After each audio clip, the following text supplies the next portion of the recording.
অঙ্ক নিয়ে আপনাদের সামনে নিয়ে হাজির হয়েছি। হাইট অ্যান্ড ডিস্টেন্স সম্ভবত ক্লাস 10-এও থাকে ত্রিকোণমিতির একটা পার্ট হিসেবে, এবং যারা কম্পিটিটিভ পরীক্ষা দেয় তাদের একটা অঙ্কের একটি চ্যাপ্টার হাইট অ্যান্ড ডিস্টেন্স, এবং এখান থেকে অঙ্ক এসে থাকে। তো হাইট অ্যান্ড ডিস্টেন্সের অঙ্ক করতে গেলে আমাদের অনেক মান মনে রাখতে হয়।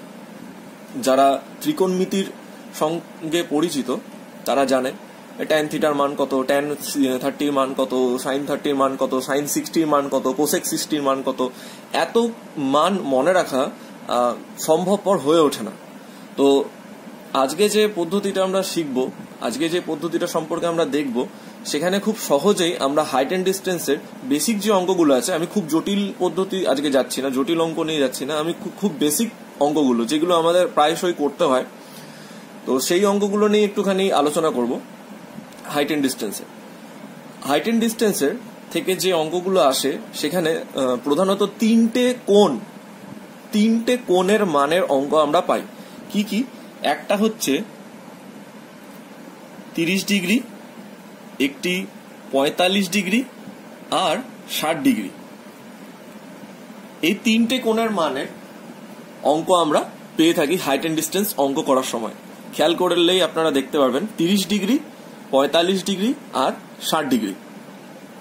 তার মানে আমাকে tan 30 মান মনে রাখতে হবে, sin 30 মান মনে রাখতে হবে, cos 30 মান মনে রাখতে হবে। এত কিছু মান মনে রাখবো না।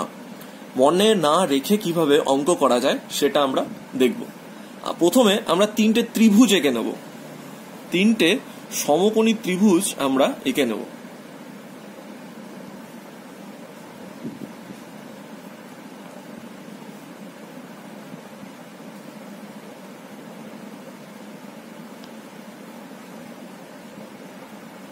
নাম দিচ্ছি ABC, DEF আর GHI। এই তিনটে ত্রিভুজের এই যে নিচের দিকের যে কোণটা আছে এটাকে আমি ধরে নিচ্ছি 30 ডিগ্রি, এই কোণটাকে আমি ধরে নিলাম 45 ডিগ্রি, আর এই ত্রিভুজের অর্থাৎ GHI ত্রিভুজের এই কোণটাকে ধরে নিলাম আমরা 60 ডিগ্রি।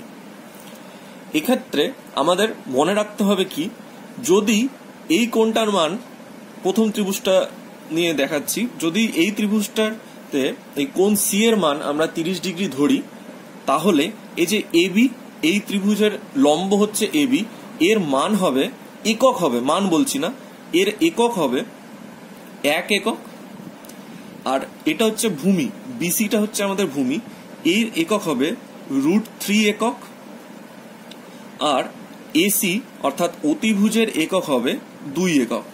এটা হয়তো প্রথমবার যারা দেখছো তাদের একটু অসুবিধা হচ্ছে বুঝতে, কিন্তু খুবই ইজি পদ্ধতি, এটা মনে রাখাও। আমি একটা ছোট অঙ্ক একটু করে দেখাই, তাহলে একটু আলোচনা করলে জিনিসটা বুঝতে সুবিধা হবে।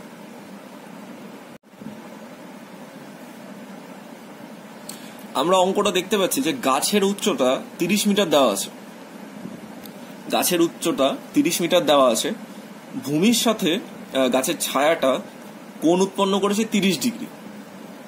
তাহলে গাছের গোড়া থেকে ছায়ার দূরত্ব কত? একটা নর্মাল অঙ্ক আমি আলোচনা করছি। তো গাছের উচ্চতা 30 মিটার, এই ত্রিভুজটাকে আমরা যদি দেখি, ABC ত্রিভুজটাকে ধরে নিই ABC ত্রিভুজ। আচ্ছা, আমি একটু একেই দেখাই।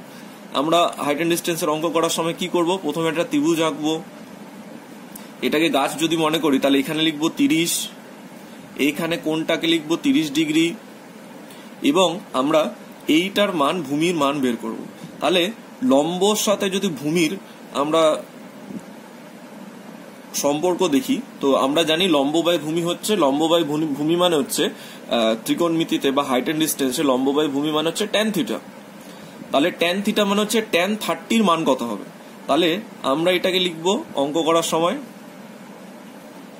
tan 30 সমান, উপরে লম্ব হচ্ছে 30, আর ভূমিটাকে আমি যদি x ধরে নিই তাহলে এখানে ধরবো x, এখানে লিখবো। আচ্ছা, tan 30 মান আমাকে জানতে হবে যে কত। tan 30 মান হচ্ছে 1/√3। tan 30 মান হচ্ছে 1/√3, এখানে আমরা 1/√3 লিখলাম, = 30/x দিলাম, এবং x এর মান হয়ে যাবে ক্রস মাল্টিপ্লাই হবে বজ্র গুণন, অর্থাৎ x এর মান হয়ে যাবে 30 × √3। এইটা হচ্ছে আমাদের নর্মাল প্রসেস, এইভাবে আমরা অঙ্ক করে থাকি সবাই।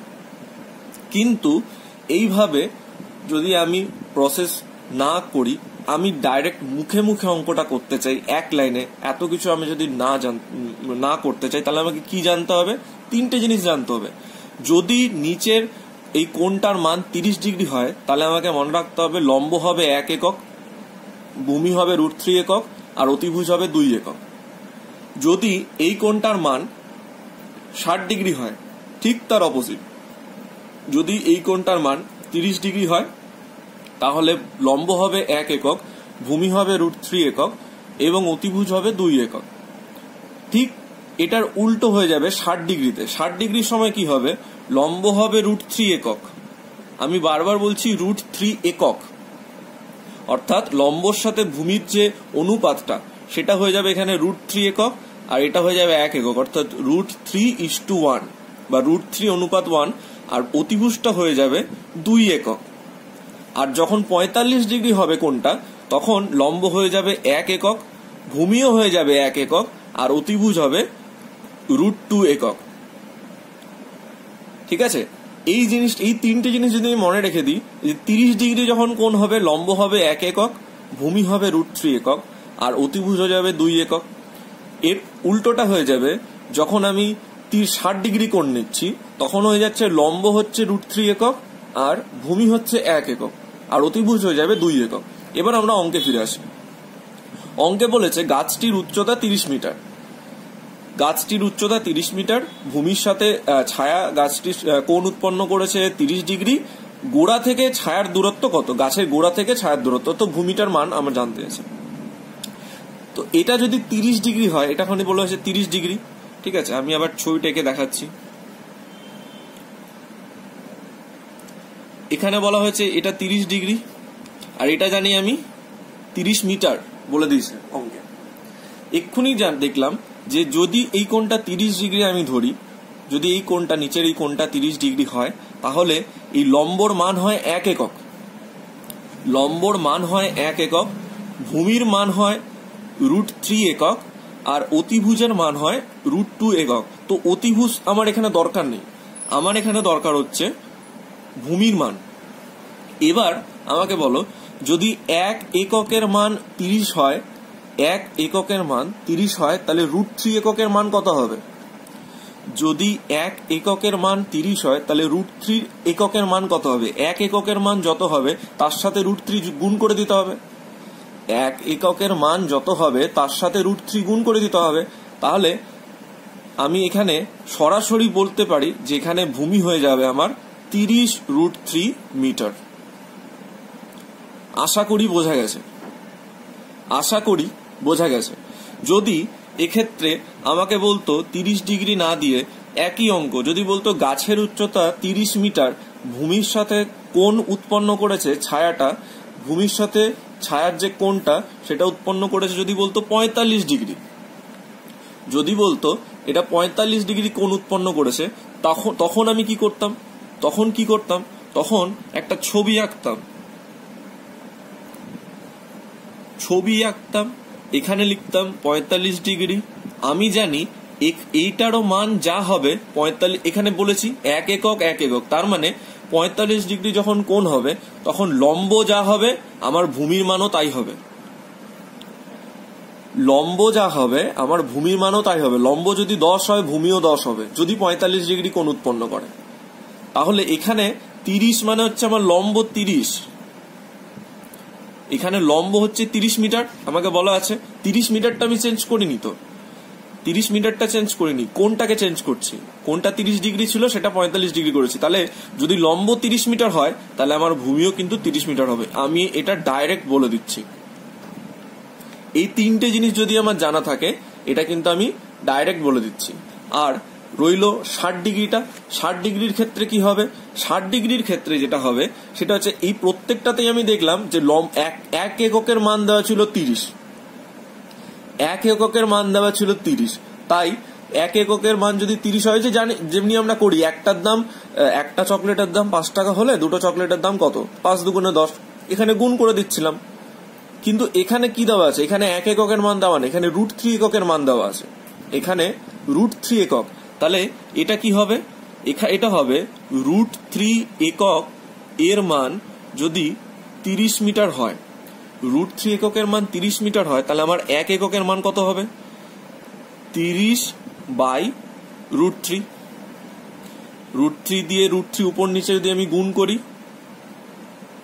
যেটা করণীয় নিরসন বলা হয়, তাহলে এই √3 এখানে হয়ে যাবে 30√3/√3 গুণ করলে 3 দিয়ে 30কে কাটলে 10√3। আমি এক লাইনে অঙ্ক করে নিলাম। এখানে আমাকে sin 30, cosec 30, cosec 60, cot 60 এত কিচ্ছু আমাকে কিন্তু মনে রাখতে হলো না। এইভাবে সহজ পদ্ধতিতে কিন্তু হাইট অ্যান্ড ডিস্টেন্সের অঙ্ক আমরা করতে পারি। আমরা অনেকেই জানি যারা কম্পিটিটিভ পরীক্ষা দিচ্ছি, কিন্তু হয়তো আবার অনেকেই জানি না। তো ভিডিওটা যারা জানি তারা দেখবে, আর যারা জানো না তারাও দেখবে। তো আজকে এই পর্যন্তই, ধন্যবাদ।